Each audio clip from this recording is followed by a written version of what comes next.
Bueno, sabéis que estamos estudiando ya por meses el libro de Josué, que relata la conquista de la tierra prometida.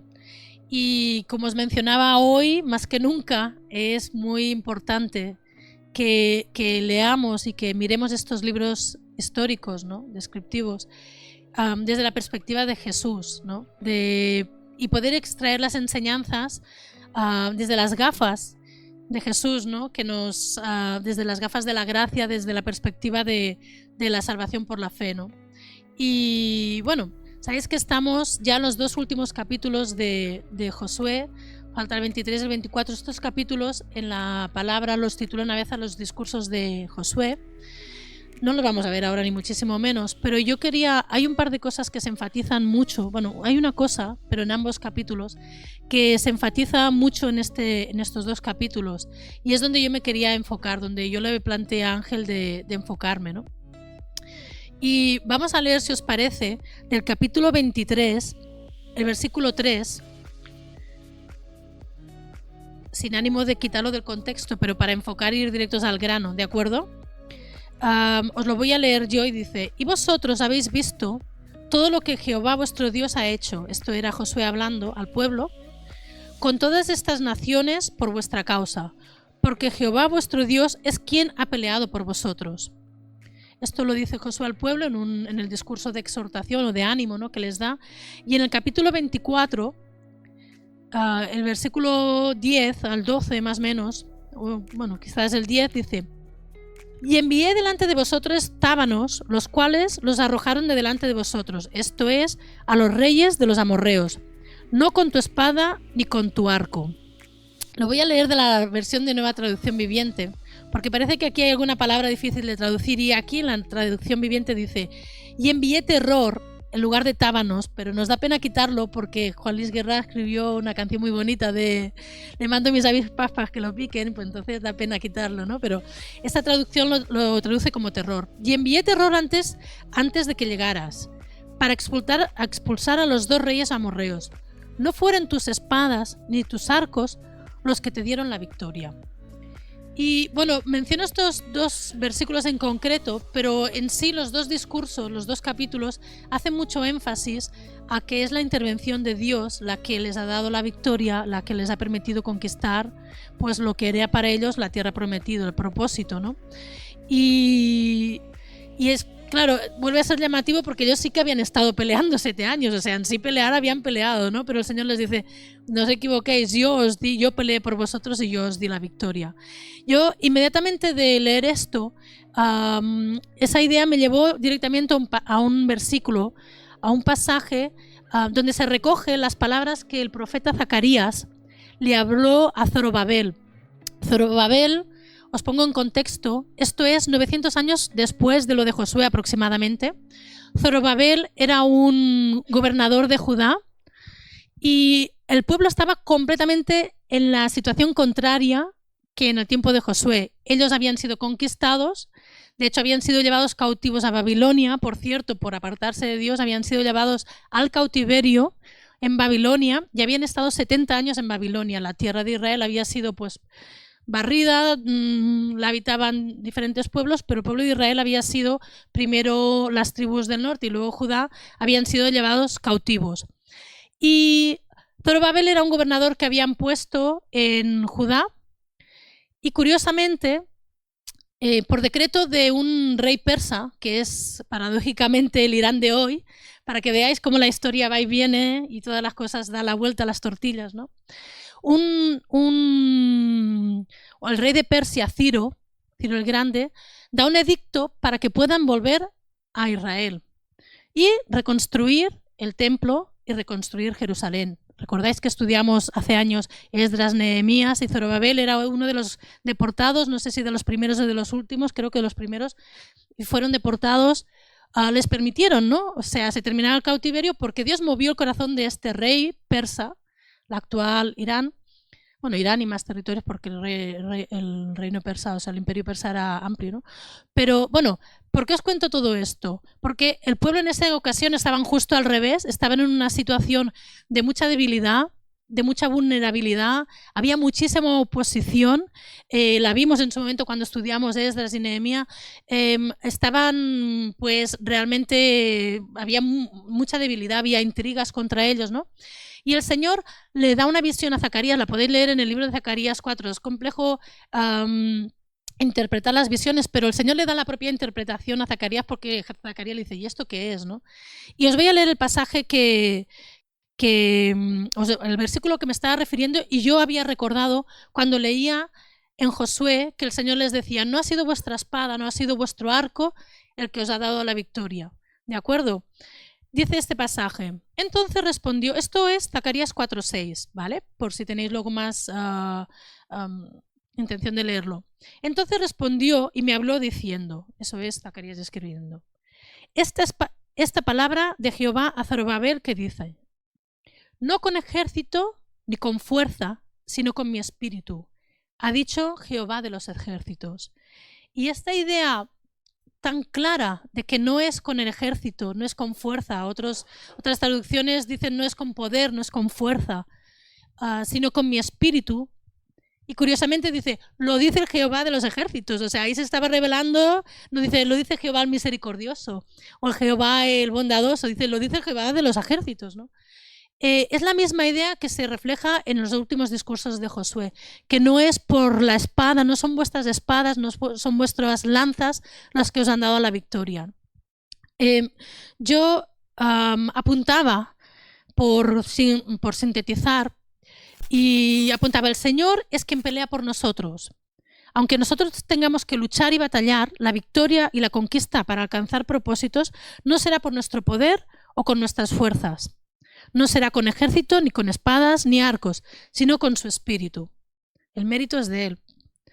¿De acuerdo? Y bueno, podemos decir que nos queda como muy lejos esta idea de batallas, de ejércitos, ¿no? Es algo que está muy claro en el Antiguo Testamento precisamente porque lo encontramos en estos libros que describen, ¿no?, la historia de Israel.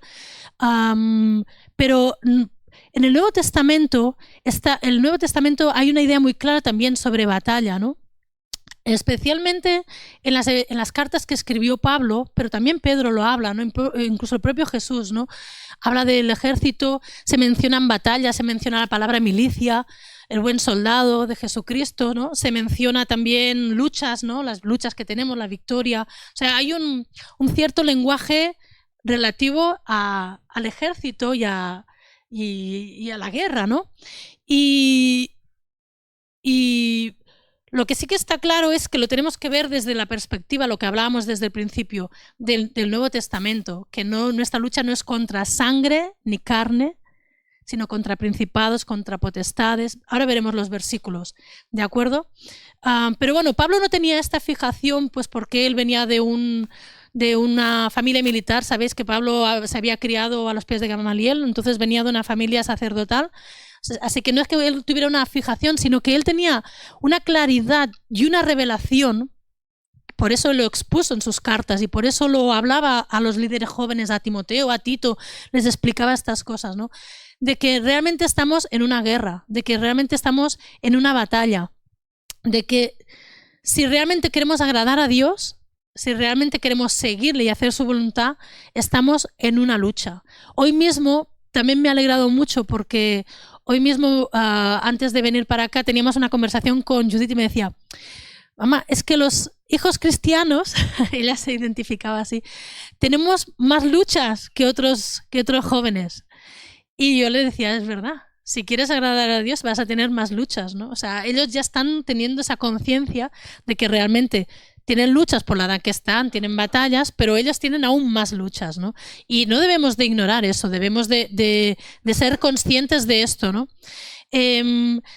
Yo veo que en cierta manera hemos perdido un poco la conciencia de la militancia de la fe. Y me refiero a militancia no tanto de ir en contra de nadie o de levantarnos el enervolando cualquier convicción que tenemos en contra de nadie, para nada. Me estoy refiriendo, porque lo he mencionado y lo leeremos, nuestra lucha no es contra sangre ni carne. Nuestra lucha ahora es en el ámbito espiritual.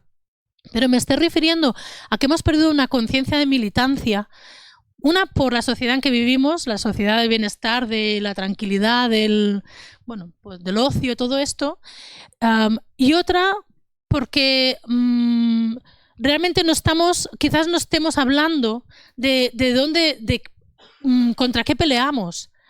No, yo no voy a extenderme en esto porque no es el tema que quiero tocar, pero sería para hablar de esto, para aprender, para que lo volviéramos a repasar en la palabra, ¿no? Saber cuál es nuestro enemigo, ¿no? Que ya he vuelto a decir, no es carne ni sangre, ¿no? Sino, primeramente la palabra dice que que el espíritu batalla contra la carne y la carne contra el espíritu para que no hagamos lo que queramos, nuestra vieja naturaleza, ¿no? Batallamos contra el pecado, las tentaciones del diablo. Jesús mismo batalló con eso, ¿no? Y tuvo que vencer, ¿no? Batallamos contra espíritus y potestades, de la forma en que lo expresaba Pablo, que mueven pues las filosofías de este mundo, por ejemplo, ¿no? Bueno, hay muchas batallas, ¿no? En cuanto a quién es nuestro enemigo, muchas veces nos pensamos que es el de casa y es donde más peleamos, pero dice Santiago, ¿y de dónde vienen las guerras y los pleitos entre vosotros? Pues porque sois movidos por vuestras pasiones. Si a lo mejor tuviéramos la carne más sujeta, seguramente no tendríamos tantos pleitos entre nosotros, ¿no? Bueno, otra cosa que hemos perdido como milicia o que debemos de reforzar es que no sabemos a quién seguimos. Hoy en día hay poca idea de seguir a líderes. Bueno, se siguen mucho a influencers, pero es otra forma de seguir a alguien, ¿no? Pero nosotros seguimos al capitán del ejército de Dios, que ya se le reveló a Josué al principio del libro, lo vimos, ¿no?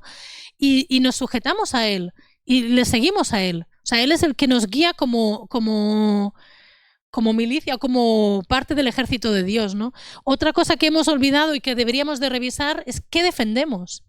¿Qué estamos defendiendo, no? O sea, un ejército está para defender algo, ¿de acuerdo? Jesús mismo dijo que desde los tiempos, bueno, que el reino de los cielos sufre violencia y los valientes lo arrebatan o los violentos lo arrebatan. Y ahí hay tela, ¿no? Porque al final tenemos que entender que también hay una defensa de nuestra fe, una defensa, dice Pedro, de la esperanza, ¿no? O sea, estar preparados para dar defensa de vuestra esperanza, ¿no? Todo esto, ya os digo, es algo que nos debería de inquietar y saber, porque si no somos conscientes de que estamos en una batalla, realmente seremos llevados rehenes, realmente seremos llevados cautivos, realmente caeremos a la primera que se levante una batalla contra nosotros, ¿de acuerdo? Y lo que os decía, que por supuesto, todo esto desde la revelación del Nuevo Testamento, que nuestra batalla, nuestra lucha es... como dice, os voy a leer los versículos, Efesios 6:12, porque no tenemos lucha contra sangre ni carne, sino contra principados, contra potestades, contra gobernadores de las tinieblas de este siglo. Hay otro pasaje en 2 Corintios 10, del 3 y 4, que dice, pues aunque andemos en la carne, o sea, somos humanos, ¿no? No luchamos según la carne, porque las armas de nuestra contienda, o milicia, como dice la Reina Valera, no son carnales, sino poderosas en Dios para la destrucción de fortalezas.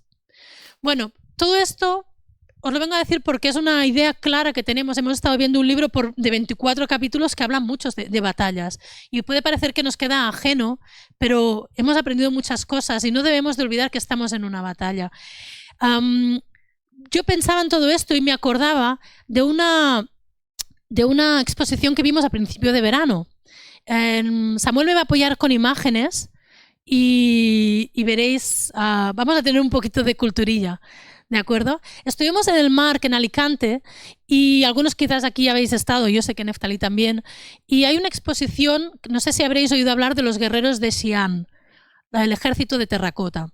Bueno, os explico, sí, podemos poner las imágenes, Samuel, para que no tenga abundar yo en palabras. La imagen número 1.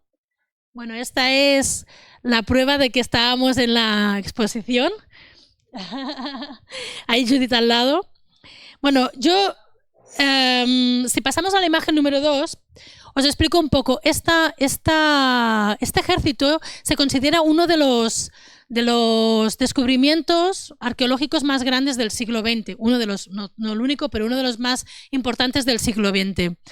Se le llama el ejército de terracota Y lo que se ha excavado hasta ahora, que no sé, tiene un montón de metros cuadrados y muchísimos más, es parte de un complejo funerario de la tumba imperial. De hecho, la tumba del emperador aún no la han destapado. Os quiero poner curiosidad. No la han abierto porque se cree que hay ríos de mercurio. O sea, una flipada, como son los chinos. Vamos, es espectacular, ¿no? Y es el mausoleo de Qin, a ver, os lo leo, Qin Shi Huang, ¿vale? Que es el primer emperador. O sea, este emperador reinó en el tercer siglo antes de Cristo, ¿de acuerdo? Y fue el primero que reunificó muchos reinos de China. China es un territorio vastísimo, estaba separado por reyes feudales, y entonces fue el primero que fue conquistando territorios y se hizo emperador a sí mismo. De hecho, se puso el nombre del rey el rey cósmico, o el rey del más allá, o bueno, como todos los faraones, que les encanta, porque todas estas culturas antiguas tenían mucha idea del más allá, ¿no? Es el quien promovió y empezó la construcción de la Gran Muralla China, esa sí que la conocemos bastante, y tenía una obsesión por la vida eterna. De tal manera que se cree que hizo hacer un edicto para buscar el elixir de la vida eterna, y a alguno se le ocurrió pensar que era mercurio, y a base de tomar mercurio fue lo que... Pero bueno, todo esto ya es para que lo leáis. Bueno, os sigo contando un poquito, ¿de acuerdo? Y tenía una obsesión por la vida eterna. Mirad, esto es el complejo, es que es impresionante. Y esto es una parte solo de lo que han excavado. Y todos son guerreros de terracota, ¿de acuerdo? Se cree que él se hizo construir todo este ejército porque creía para que le defendieran después de la muerte, el más allá, la vida después de la muerte. O sea, que él creía que había una vida después de la muerte. Y claro, como también se había buscado muchos enemigos, pues se tuvo que hacer un gran ejército. Pasamos a la siguiente imagen. Bueno, hasta el momento se han encontrado 8.000 soldados. No es que se hayan encontrado, se han excavado, porque esto se descubrió en 1970 y algo, y imaginaros el trabajazo. 8.000 soldados, 130 carros y 670 caballos, que es la siguiente imagen. ¿Veis? Bueno, aquí también se ven caballos, ¿de acuerdo? Se han recuperado 40.000 puntas de flecha, espadas, lanzas, escudos de bronce, ballestas. Claro, la parte de la madera que sostenía toda esa herramienta, todas esas armas, está podrida, pero la parte metálica se mantuvo curiosamente, y luego han descubierto, porque se pensaban que incluso habían descubierto las aleaciones y todo eso, que no es así, sino que el terreno permitió que se mantuvieran en un estado hasta relucientes y afilados. O sea, es muy llamativo. Han estado los investigadores viendo qué había pasado con eso, porque estaban hasta afiladas las armas, ¿de acuerdo? Os doy un poquito de datos más. Se calcula que unas 700.000 personas trabajaron 24 horas al día durante 40 años para hacer estos guerreros de terracota. Bueno, estos guerreros, caballos, carros. En otras zonas han encontrado acróbatas animales, porque se hizo también una parte lúdica de relax. O sea, él se montó su palacio, se cree, y lo que él quería como rey, como emperador, pero en terracota. ¿De acuerdo? Pasamos a la imagen 4. Hay un dato muy curioso, y es que no hay dos figuras exactamente iguales. Cada guerrero, lo voy leyendo para no perder, ¿vale? Cada guerrero tiene rasgos faciales únicos. La infantería, los arqueros, hay arqueros de rodillas y arqueros de pie, los generales, y la caballería son diferentes en sus expresiones, vestimenta y peinados. La altura promedia de estos guerreros es de 1,80, y cada guerrero pesa aproximadamente 160 kilos de terracota cocida. ¿De acuerdo? Pasamos a la imagen 4B. Bueno, esto es un croquis, porque fueron construidos, o sea, se hicieron por medio de terracota, ¿no? Claro, evidentemente sin herramientas, ¿no? Y por las investigaciones que se han hecho, se cree que se hicieron las piezas separadas y luego se ensamblaban, ¿de acuerdo? Y se cocían juntos. Los pies y las piernas hasta las rodillas son macizos, pero el resto del cuerpo está fabricado en hueco. ¿De acuerdo? Es completamente hueco, se hacían con láminas. Bueno, son técnicas. Algo muy insólito, y es que para hacer esta producción y muchos más que hay enterrados, lo hicieron en una técnica que hasta el siglo XX no se había empleado en el sistema industrial, que es just in time, que es una algo que la Toyota empezó a poner en marcha, que era, se hacían las piezas por separado y luego se montaba. Antes se hacía la cadena de otra manera, se hacía coche por coche cada pieza, ¿no? Entonces se asombraban incluso a nivel el avanzado, la mentalidad avanzada de poder hacer todas estas figuras, ¿no? Son curiosidades, yo es que me llaman esta cosa, o sea, curiosidad de estas cosas. Bueno, ¿por qué os cuento todo esto? Porque si volvemos a la idea de milicia que os había contado antes y a la idea de que en Josué, después de estar 7 años peleando, batallando, el Señor les dice, no, yo he batallado por vosotros, no han sido vuestras arcos, no han sido vuestras espadas. En Zacarías el Señor, en una situación completamente diferente, pero en la misma situación les dice que no será con ejército ni con fuerza, sino con su Santo Espíritu. Yo pensé que estos guerreros ilustraban algo que es muy importante para nosotros. Yo soy una persona que quizás aprendo por ilustración y las imágenes me transmiten cosas y es lo que os quería transmitir, por eso también os he traído las imágenes, ¿no? Bueno, hay varias cosas que podemos aprender, no son el punto importante, pero las quería contar. La imagen 5 se la podemos poner. Se han encontrado, aunque hay partes que se ve que hubo explosiones, pero se han encontrado completamente alineados como ejército. ¿De acuerdo? Están así. Habéis visto la primera imagen que están en filas y completamente alineados, ¿no? Bueno, la palabra alinear significa colocar o disponer en línea recta una serie de elementos. Pero también significa, otra acepción es, vincular a una persona, a un colectivo, a una tendencia ideológica, política o de otro índole. Y yo apuntaba y decía, es muy importante y tenemos que saber a qué nos alineamos. Inevitablemente nos alineamos a algo, si no es a una cosa, es a otra. A qué ideas, qué filosofías, ¿no? Qué creencias, qué partido, qué equipo, perdón, de fútbol me refiero, ¿no?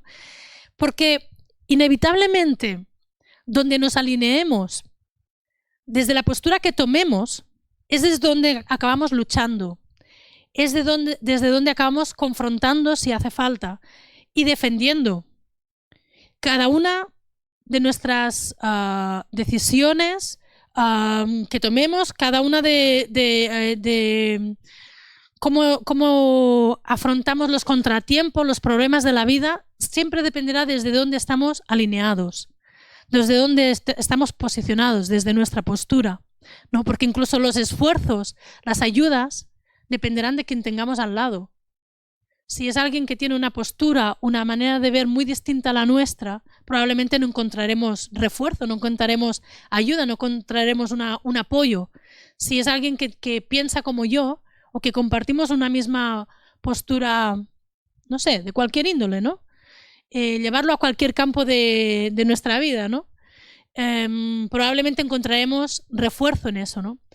Por eso los ejércitos tienen esta estrategia de estar alineados, de estar en apoyo, de hacer un frente común, de posicionarse, de enfocar claramente el objetivo, el enemigo, de ir aún a todos, ¿no? Y de nuevo, no me refiero a lucha contra sangre y carne, no me refiero para nada a lucha contra una persona que piense en contra de nosotros, ni nada por el estilo. Me refiero a las posiciones que tenemos en nuestros argumentos y que tomamos decisiones o que nos enfocamos para conseguir objetivos, ¿no?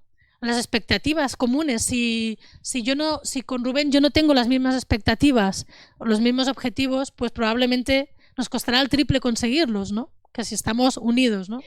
Y si estamos alineados. Esto creo que es algo bonito que podamos aprender, ¿no?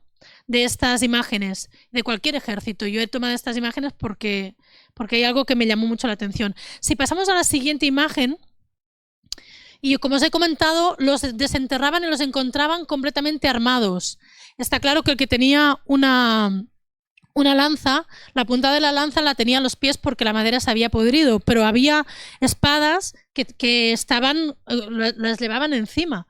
Y cada guerrero tenía su arma conforme a su división, conforme estaba. Y como os he comentado, las armas estaban listas, o sea, no es que fueran de mentirijilla, que dijeron, bueno, pues le ponemos una arma. Estaban afiladas para la batalla. O sea, se tomaron el tiempo de afilar las puntas de las lanzas, de las puntas de las flechas y de las espadas para la batalla, ¿no?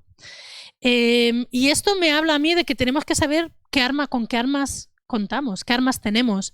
Vuelvo a decir, esto sería para hablar otro día de las armas de nuestra milicia, ¿no?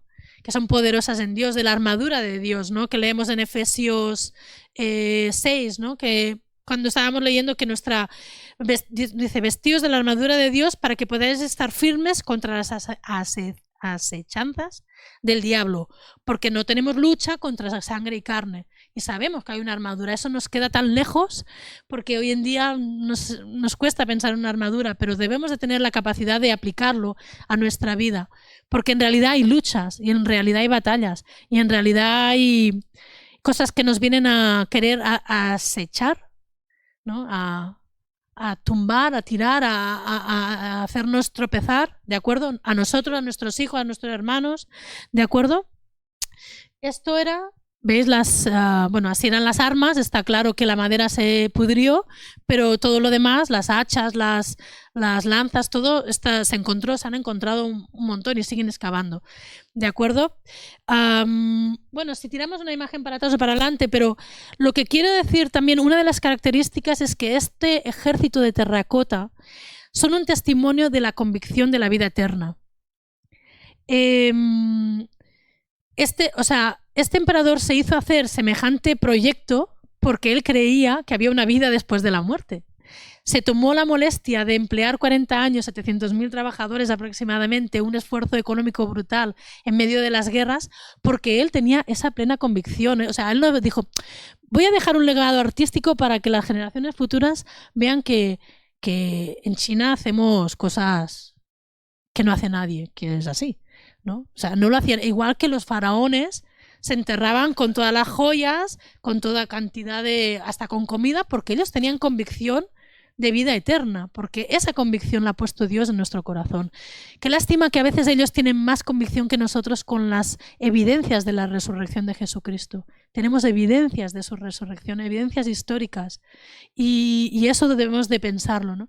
Entonces, creo que yo apuntaba, para ir directa a lo que quería deciros, que debemos alinearnos y equiparnos, ¿no? Pero con una perspectiva de vida eterna. No debemos de olvidar esa perspectiva. No debemos de olvidar que nuestras batallas, a lo mejor aquí batallaremos y se nos hará agonizante y a lo mejor habrá batallas que no ganemos. Pero Pablo siempre apelaba a la vida eterna, que tenemos vida eterna, a cuando venga el Señor, a lo que habrá después. La semana pasada lo leía Ángel, que le decía Pablo a Timoteo, le decía, pelea la buena batalla, echa mano de la vida eterna. Esto es en 1 Timoteo 6:12, ¿de acuerdo?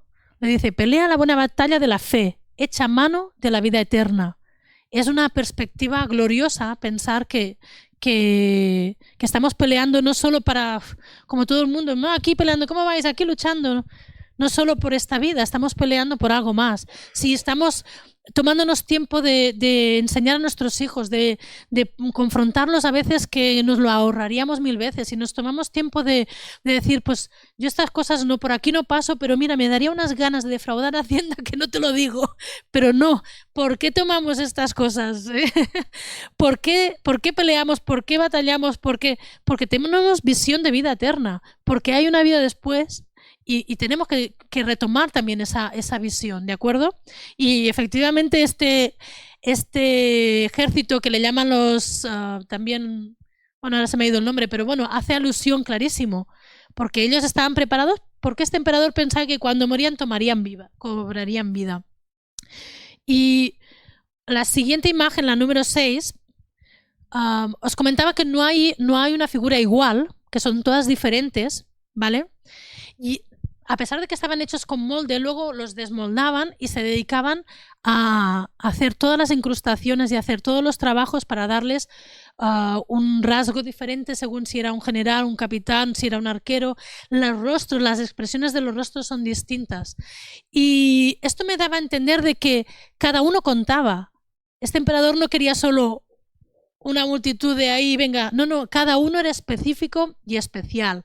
Lo bueno es que estaban, mirad, ves ahí, lo bueno es que estaban, tenían sus peinados, tenían todo su indumentaria conforme al rango, ¿no?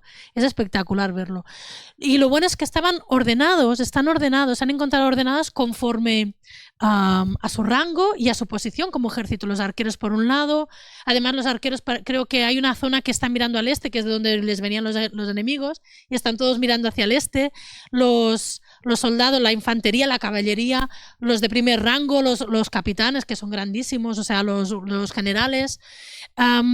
Y esto me habla de que cada uno contamos, cada uno somos imprescindibles, cada uno es diferente y para Dios cada uno cuenta, cada uno. Y es bueno que sepamos, aunque estemos alineados en una misma idea, pero que sepamos cuál es nuestro lugar y cuál es para qué hemos sido creados, cuál es nuestra característica específica y estemos ahí para batallar, porque juntos además podemos pelear grandes batallas, ¿no? Bueno, y la última de las características que a mí realmente es la que, por eso os comparto esto de los guerreros de Xi'an, porque lo encontré fabuloso, pero fue una imagen que me ilustró algo muy poderoso, y es que son huecos por dentro. Si pasáis a la imagen 7, como os comentaba, salvo los pies y hasta las rodillas, para darles estabilidad, el resto son huecos por dentro. Lo veis en la imagen ahí, pues son guerreros que están como reconstruyendo, ¿no? Conforme a los trozos y les faltan las cabezas. Y son... yo inmediatamente cuando lo explicaban, cuando veía las imágenes, me acordaba de un pasaje, siempre en la línea de... Venimos de Josué, el Señor les dice, no es con vuestros arcos, no es con vuestras espadas, yo he peleado con vosotros. En Zacarías el Señor le dice, no será con fuerza, no será con ejército, no será con poder, será con mi espíritu. Y recordaba un versículo que Pablo menciona, os lo voy a leer en 2 Corintios 4:7, hablando de las batallas, de las dificultades. Pablo dice, pero no tenemos este tesoro en vasos de barro, para que la extraordinaria grandeza del poder sea de Dios y no de nosotros. Este pasaje expresa la misma idea, como os digo, de Josué y de Zacarías, que el mérito y el poder es de Dios. ¿De acuerdo? Y bueno, sabéis, hay muchos pasajes que hablan de que somos barros y Dios nos ha formado. Os doy uno, Isaías 64:8, para que veáis que muchas veces en la palabra se hace referencia a que nosotros somos barro y Él es el alfarero. Pablo utilizaba la imagen de un vaso de los más comunes, de los más menos delicados en una casa, para dar a entender que nosotros somos eso, algo de barro, de terracota, cocida si acaso, que es lo mismo, pero cocido, ¿no? Y que la excelencia de todo lo que hay en nosotros es de Dios, todo el mérito, toda la victoria, toda la fuerza, todo el poder es de Dios. Hay otro pasaje en 1 Corintios 1, 28, 29, recordáis que dice, a lo vil y a lo menospreciado, a lo que no era escogido Dios, para avergonzar a lo que es, para que nadie se jacte en su presencia, para que nadie se crea que es por Él. ¿De acuerdo? Y con esta idea, con esta ilustración tan brutal que para mí significaron estos guerreros vacíos, yo pensaba, o sea, meditaba y decía, Dios mío, han estado allí enterrados por 23 siglos, están completamente alineados, están completamente armados, pero están vacíos, no tienen vida, están inertes.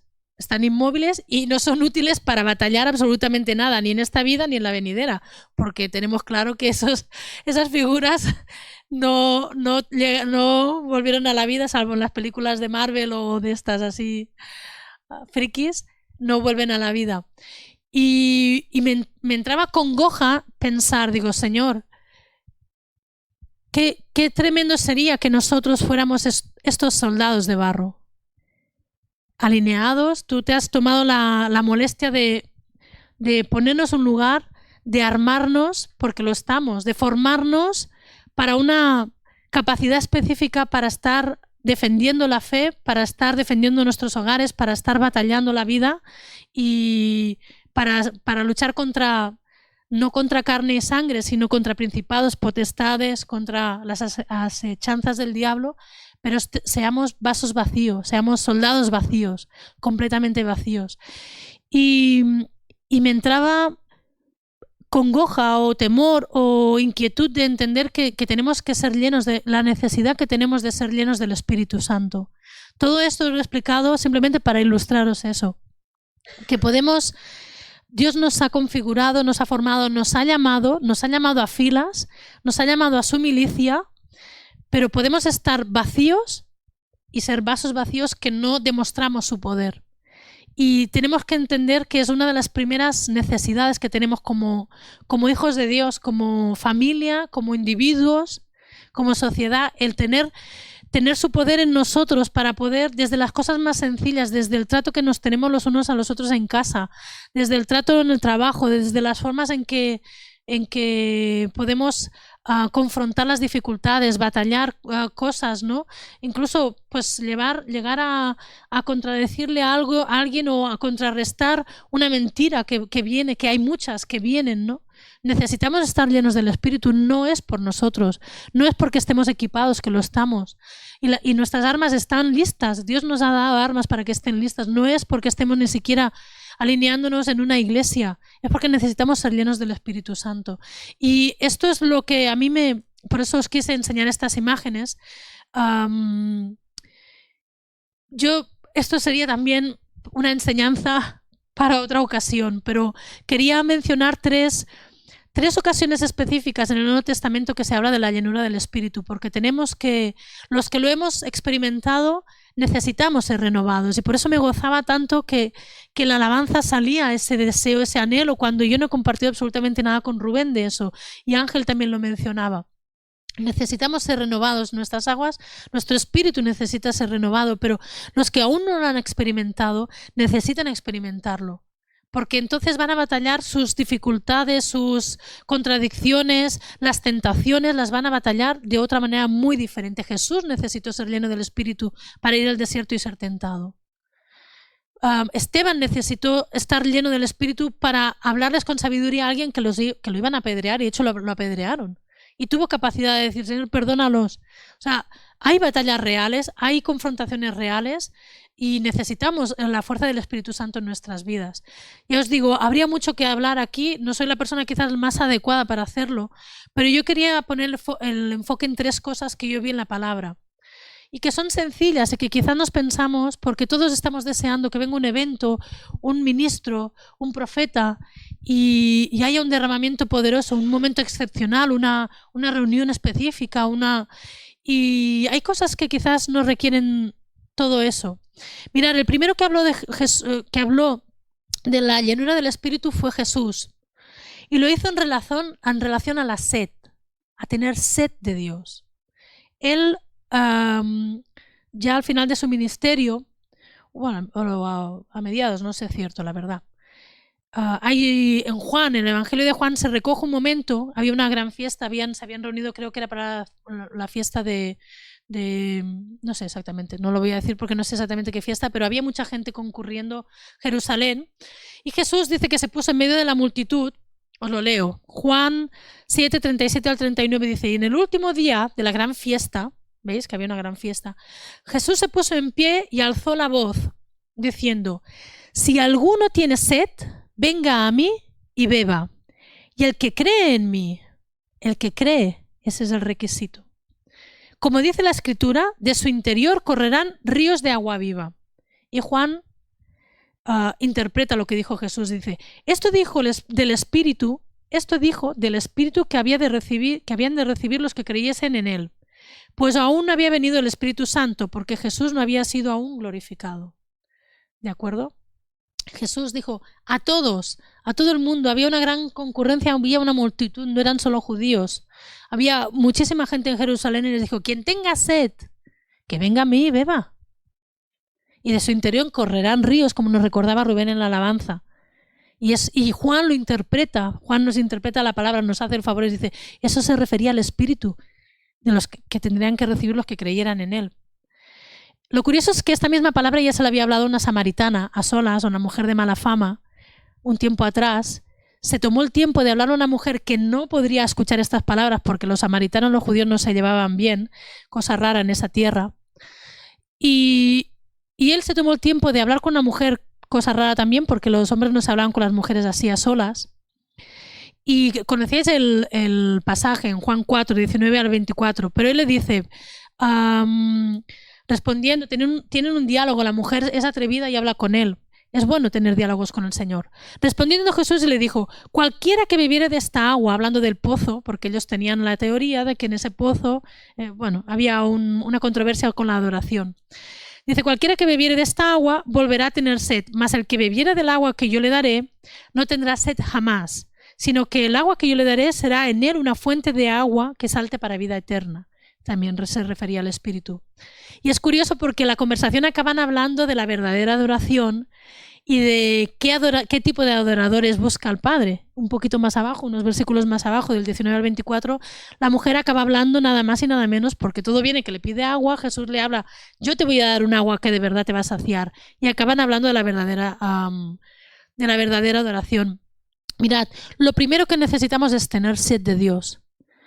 Yo sé que estamos saciados de muchas cosas, vivimos en una generación y en un lugar que tenemos de todo, gracias al Señor, pero tenemos que ser un poco delicatessen, exquisitos, para ver qué nos está saciando. Yo la primera, lo estoy diciendo por mí, ¿de acuerdo? Pablo le habla a la iglesia de Éfeso en relación a algo parecido. Y amplía esa idea de la sed. No solo la sed esencial de la vida, que es la que sé que mostraba esta mujer, porque ella tenía preguntas esenciales de su vida, ¿no? Pero también esa sed por adormecer, por atontar los dolores, las tristezas, ¿no? El vino, me refiero. Es una sed de anestesiar los sentidos, de levantar los ánimos, ¿no? Porque para eso se bebe vino, ¿no? De distraernos, de buscar diversión, de disfrutar.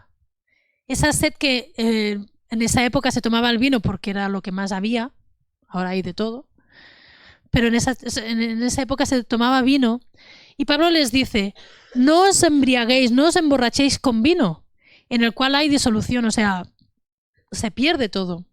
Antes, sed llenos del Espíritu. Y hablad entre vosotros con salmos, con himnos, con cantos espirituales. Cantad y alabad al Señor en vuestros corazones. Y Pablo los anima, esto es en Efesios 5, del 18 al 20. Pablo les anima a cambiar esa sed ya no esencial, básica de supervivencia, que también, que es el agua, que Dios nos da, el Espíritu Santo, pero también en esas áreas en las que yo necesito un ratito de alegrarme. No sé, está claro que tú puedes ir y bailar, pero ¿y qué tal si bailas en la presencia de Dios?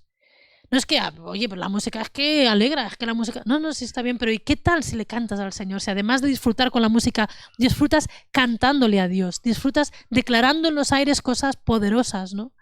Entonces, una de las grandes cosas que trae llenura del Espíritu y que está relacionada con el Espíritu de Dios es tener sed y saciarla con la búsqueda de Dios, con lo correcto, porque si no la estaremos saciando con muchas otras cosas que, mitigarán, estaremos medio llenos, seremos un vaso medio lleno, pero no realmente de lo que necesitamos, ¿de acuerdo? Hay otros dos pasajes en Hechos que se habla de la llenura del Espíritu. Uno lo ha mencionado Ángel cuando estaba presentando la reunión y es cuando Jesús resucita, después de estar 40 días enseñándole sobre el reino, asciende. Dice que volvieron con gran gozo al templo y luego se fueron al aposento alto. ¿Recordáis? No lo vamos a leer porque lo conocemos de sobra en Hechos 1 y en Hechos 2, pero hay un énfasis en esos dos pasajes y dice, todos perseveraban unánimes en oración. O sea, perseveraban es que se mantenían, que resistían, que les empezaba a venir el desánimo porque Jesús había ido y había presión y ahora qué hacemos. Pero ahí aguantaban y perseveraban unánimes. Es una palabra que significa con un mismo sentir. ¿De acuerdo? Con una misma, al menos una misma expectativa de algo. Y en oración. Y sabéis que en Hechos 2 sigue diciendo que estaban juntos y que de repente descendió, bueno, os lo leo, cuando llegó el día de Pentecostés, estaban todos unánimes juntos, y de repente vino del cielo un estruendo como de un viento recio que soplaba, el cual llenó toda la casa y donde estaban sentados. Y se les aparecieron lenguas repartidas como de fuego, asentándose sobre cada uno de ellos. Y fueron llenos del Espíritu Santo y comenzaron a hablar en lenguas, según el Espíritu les daba que hablasen. Recordáis que después dice que había mucha gente en Jerusalén, venida de muchas partes, porque eran tiempos de la fiesta grande, y todos oían que hablaban en sus propias lenguas.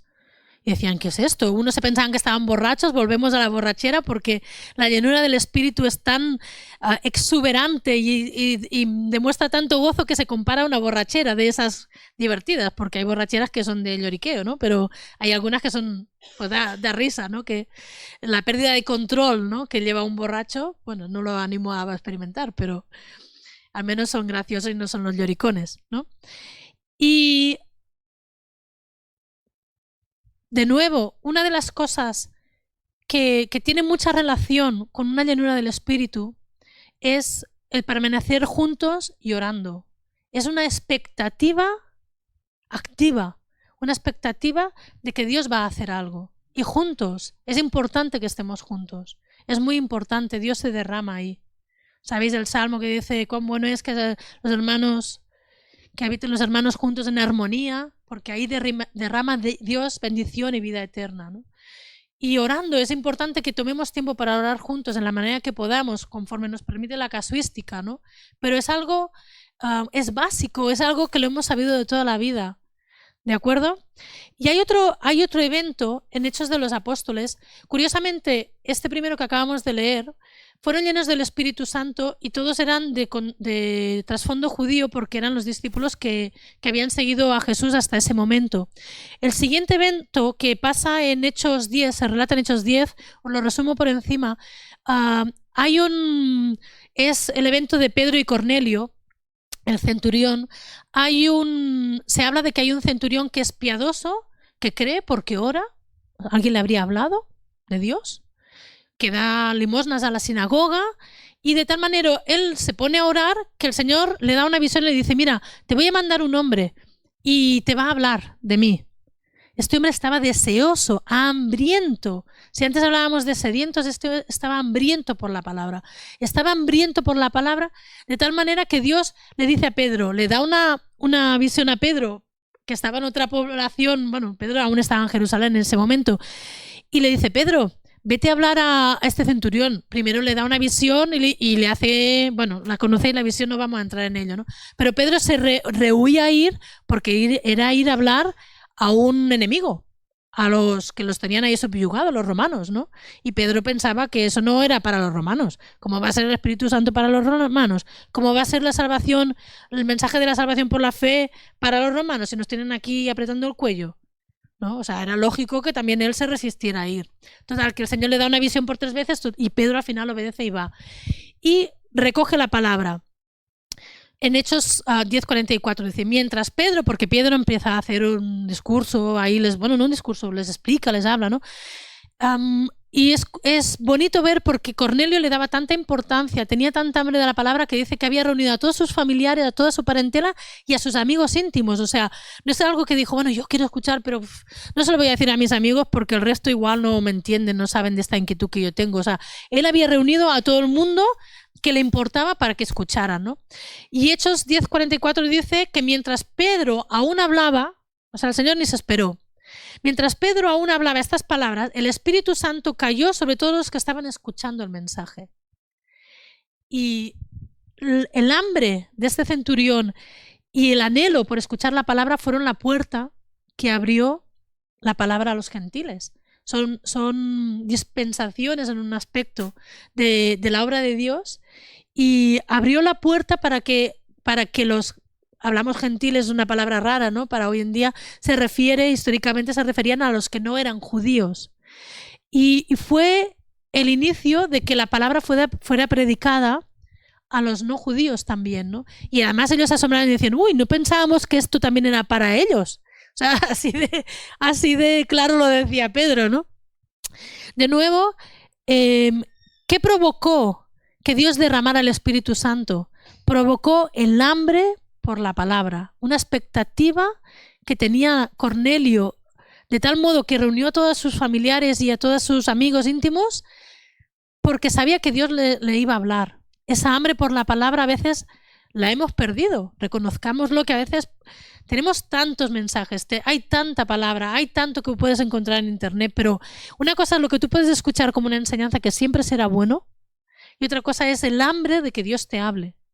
Y tenemos que tener hambre porque Dios nos hable. Señor, yo necesito que tú me hables. Jesús dijo, no solo de pan vivirá el hombre, sino de toda palabra que sale de la boca de Dios, ¿no? El propio Pablo, aunque esto le pasó a Pedro, el Pablo más adelante, en la iglesia que estaba en Galacia, y empezaban a tener unas ciertas contradicciones y había lucha porque estaban cambiando el mensaje o porque estaban queriendo volver a las normas de la ley y a las obras de la ley y tal. Pablo les dice a los Gálatas, les dice: y esto es lo único que quiero averiguar de vosotros. ¿Recibisteis el Espíritu por las obras de la ley o por el oír con fe? Lo único que se requiere es oír con fe. Oír que no es tanto el mensajero, que nos podemos enrollar más o menos, que a veces lo queremos hacer más lúdico menos, pero no nos sale. Pero el oír con fe es lo que hace que la palabra nos produzca, nos hable y que nos llene del Espíritu Santo. ¿De acuerdo? Este pasaje, por cierto, dice: habiendo empezado por el Espíritu, acabaréis por la carne, y es una exhortación grande para nosotros, especialmente los que llevamos años en el Señor, porque está esa posibilidad. Y qué triste sería, ¿no? Acabar siendo soldados, pero vacíos, y Dios nos había alineado, nos había preparado, nos había armado, nos había colocado a cada uno en nuestro lugar, y sin embargo estamos vacíos y no podemos batallar, no somos útiles para batallar, porque no es con ejército, no es con fuerza, no es con poderes, por su Espíritu. Lo que nos va a hacer que podamos batallar, la milicia del reino de los cielos, entendedme, es el Espíritu de Dios en nosotros. Yo pongo una curiosidad, pero digo, curiosamente estas tres situaciones no estaban hablando, eran situaciones que además el Espíritu Santo rompía prejuicios, porque cuando Jesús hablaba eso, de que tenga sed, venga a mí y beba, lo hablaba habiendo una multitud de gente, pero también lo había hablado en privado a una samaritana. Cuando el derramamiento en el aposento alto, Dios le da lenguas para que todos los que vienen de todas las regiones entendieran que Dios estaba hablando y hablaban en lenguas. Y aquí mismo en Cornelio también se rompieron prejuicios porque Pedro le fue a hablar precisamente a un romano, que era el enemigo aférrimo en ese momento, ¿de acuerdo? Así que el Espíritu trae libertad a unas capas, a unos niveles fuertes, ¿no? No solo para nuestras vidas, sino para poderle hablar a otros. Yo apuntaba, quizás si empezamos por estas tres cosas básicas y podemos ser llenos del Espíritu Santo y de su poder. Seremos guerreros de barro, sí, pero llenos de la vida de Dios. Seremos vasos de barro manifestando su excelencia. Lo primero, enfocar nuestra sed y nuestras ganas de saciarnos en Dios, cambiando el vino de este mundo por el gozo, por su alabanza y la adoración y el disfrutar, deleitarnos en Él. Lo segundo, tener una expectativa activa juntos, una esperanza que ora y lo hace en el mismo sentir. El sentir de Dios, claro, no el mío o el del otro. Y la tercera, tener hambre por conocer la verdad de Dios. Escuchar con fe la palabra, con expectativa también de que Dios nos va a hablar. Tengo un bonus, pero no lo voy a dar. Os quedáis con el misterio. Pero bueno, voy a leer las dos frases finales que quizás, bueno, conforme acabo de leer aquí también, que quizás resumen, ¿no? Como los guerreros de terracota, somos vasos de barro y la excelencia es de Dios. Debemos coger conciencia de que Él nos ha alistado para una batalla que no es contra carne ni sangre, ni con ejército o con fuerza, sino con su Espíritu Santo y su poder. Una sed genuina enfocada en Él, una expectativa activa en oración y unidad en el mismo sentir, así como un hambre por la palabra de Dios en expectativa de que Él nos va a hablar, nos mantendrá llenos del Espíritu Santo y nos hará vencedores y conquistadores en Él. ¿De acuerdo? Así que el Señor nos cree conciencia y nos ayude a despertar más sed, más hambre para que Él pueda llenarnos de su Santo Espíritu. ¿De acuerdo? Amén.